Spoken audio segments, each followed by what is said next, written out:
Hey guys, my name is Anthony and in today's video I'm going to be doing the Russian track guide in my track guide series. So if you want to see the rest of the track guides that I've already done up until this point, which is every track up until Russia, then make sure to click the link at the top right hand side of the screen. And if you want to see the rest of the track guides that I'm going to be doing, because I'm going to be doing the rest of the tracks on the calendar, and I'm also going to be doing the wet conditions versions of each track as well, make sure to hit the like button and stick around by subscribing to the channel.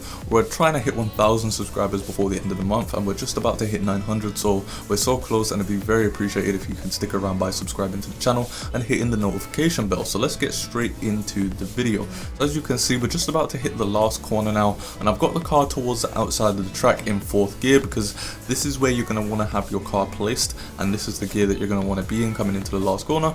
And then you want to brake just before the bridge, down into 2nd gear, flip the apex there, short shift off the 3rd to minimize wheel spin, and then this is the start of the lap.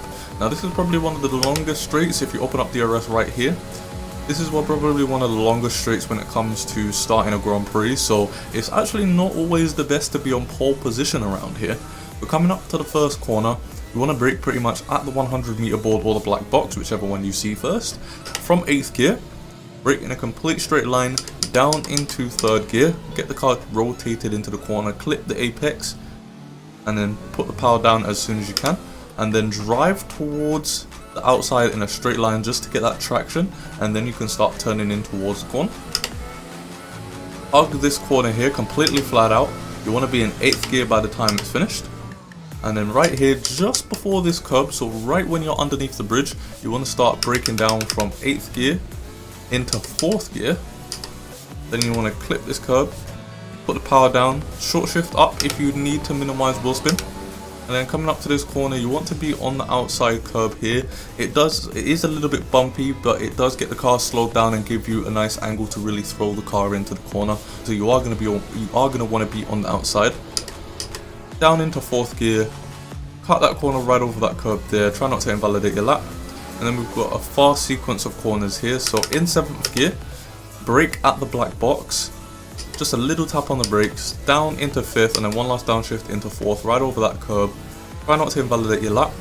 And once again, up into 7th gear, at the black box, downshift down to 4th, back up to 5th to minimize wheel spin, and try not to invalidate your lap. And then coming up to this corner, you want to brake just after the 100 meter board, down into 4th gear, right over this curb here.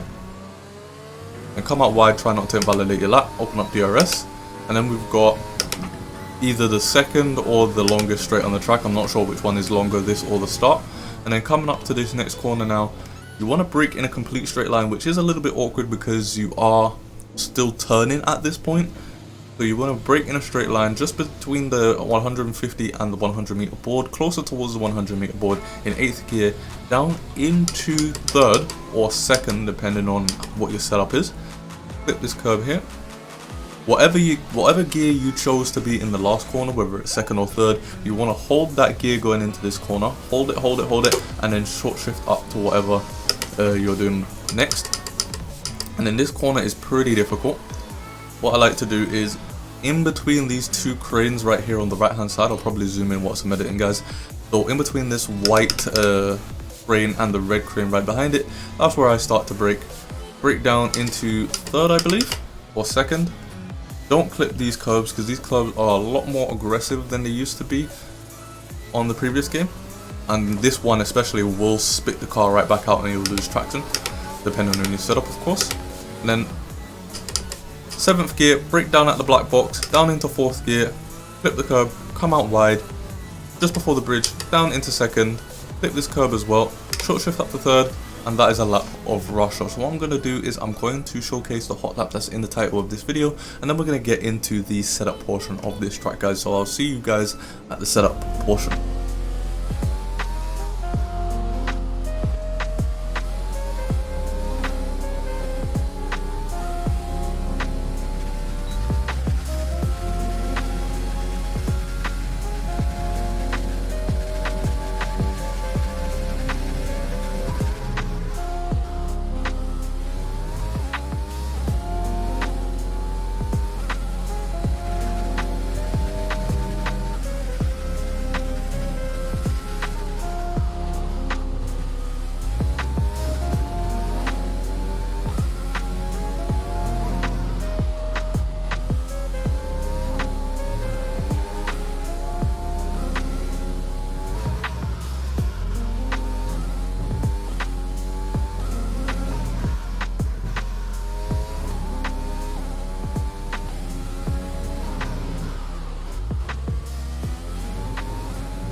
guys, so we're at the setup portion of the track guide and getting straight into it. We're going to have 3 7 wings on the aerodynamics, 55-65 on the transmission, which is a little bit different from my usual 50-65.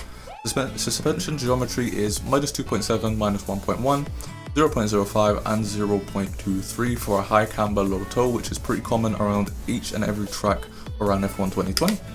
Going into the suspensions, we've got 2.4 for the suspension, 5.8 for the anti-roll bar and 3.5 for the height. The 3.5 for the ride height is just because the curbs are a little bit more aggressive on this game than they were in the previous game. Then the brakes, I've gone with 95% and 53% on the front brake bias.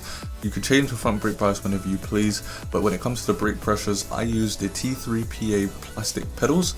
So if you've maybe got a load cell, or if you've got a better set of pedals, maybe your brakes will look a little bit different to this, or if you've got the Logitech brakes, maybe it'll look a little bit different to this.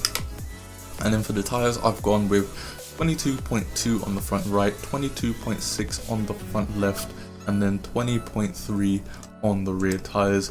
The only suggestion I can really have here is just to make the left a little bit softer to match the front right. This is just what I've gone with for now.